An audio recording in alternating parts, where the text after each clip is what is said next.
This is the lane running beside the railroad track, and the light pole is right down at the end of this lane as you look down. As Corey pans to the right, you'll see the railroad tracks, and it crosses over to the side where our cabins are on the Cedar Creek side. That's our property.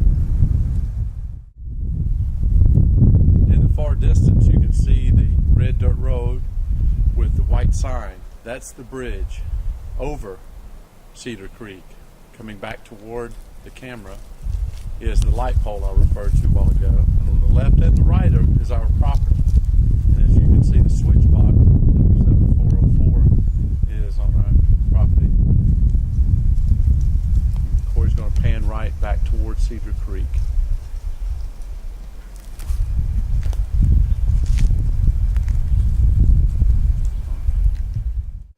This is the camp stand on the cabin side next to Cedar Creek.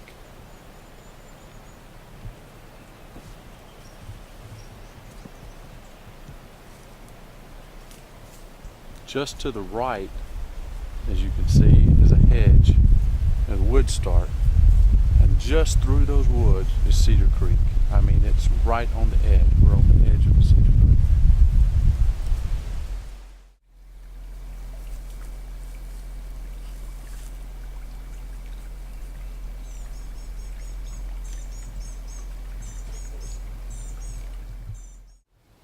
This is a view from the camp stand.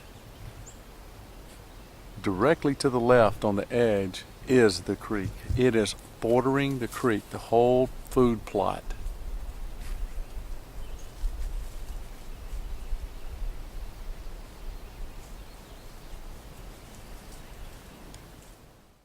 We are underneath the camp stand, and as you can see on the right, the flagging tape marks the path out to the railroad tracks. We're within 100 yards of the railroad tracks, the stand is, and that's how close the creek is. 16 acres on this side of the railroad tracks.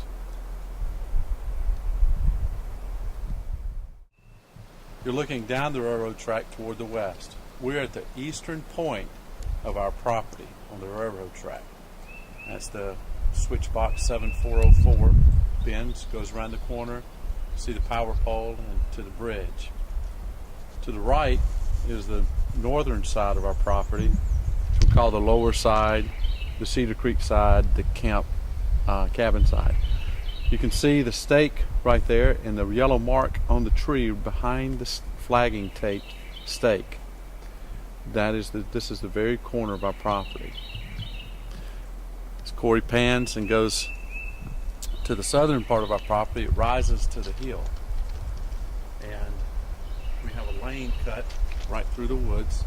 We'll be walking up there to the white oak stand to the upper side of the property. We're at the point entry off the railroad track going north up the hill toward the white oak stand.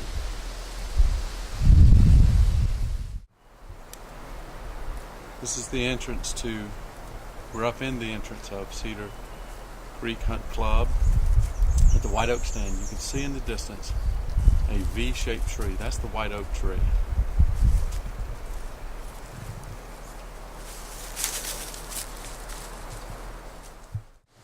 It's April 14th, 2008, walking up the White Oak Road of Cedar Creek. We're looking north. You can see the beautiful dogwood trees blooming along the path. Down on the right is our stand.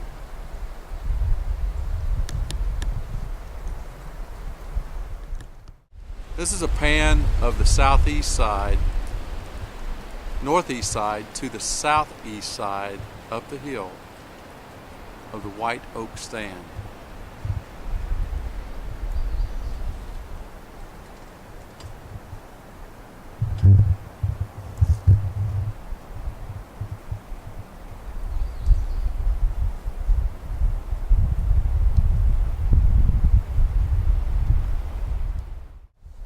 We're at the top of the hill of the white oak stand, the southern end.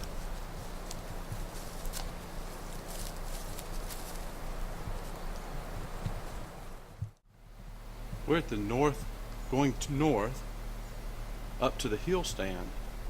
This is the stream that's naturally going across our road. This road was cut all the way around the property this past fall.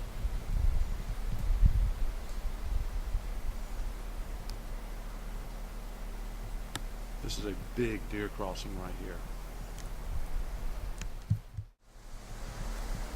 You're looking at the stream running across the White Oak Road that heads up to the, from the train tracks up to the hill stand. It's a good deer crossing.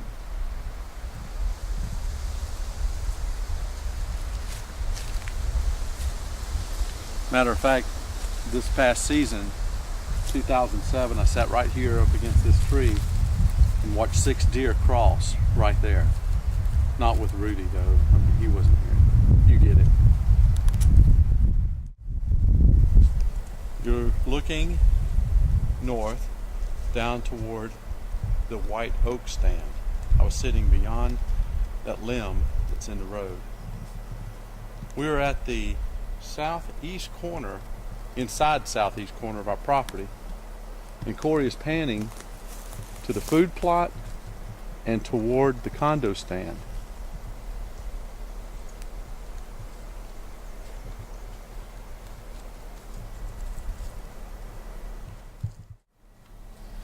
This is where you sit in the condo stand. You look east and then you look back to the west. It keeps you pretty busy, and it's a big stand.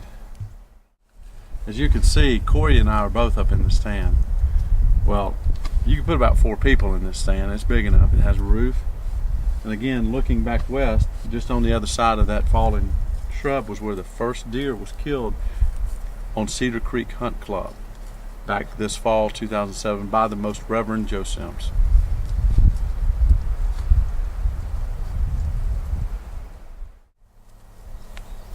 Now folks, this is a sign that there are big deer on this property.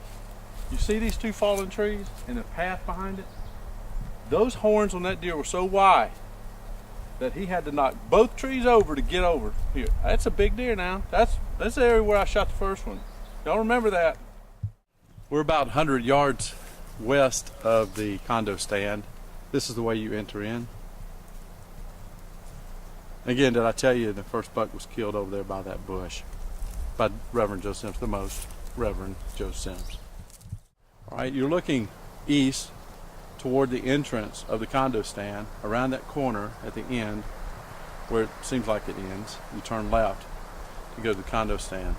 By the way, this road that we're standing in, and we've been walking in all morning, was cut one fall day by Ron, Mike, Jay, and the most humongous machine you ever seen in your life. Now he's going to pan over to the hilltop stand. Right around the corner to the left is the hilltop stand. This is our fertilizing machine for our food plot. This is the entrance from the food plot to the hill stand into the condo stand. And as Corey pans, you're going to see the food plot, the hilltop food plot stand. And as you go left in the left corner, which is due west, see if you can find the tree stand. It's in a pine tree going out that road. You're looking at the gate from the hilltop stand to Southland Road. As Corey pans down the road, you will start seeing the food plot looking to the southeast, and this is the hilltop stand.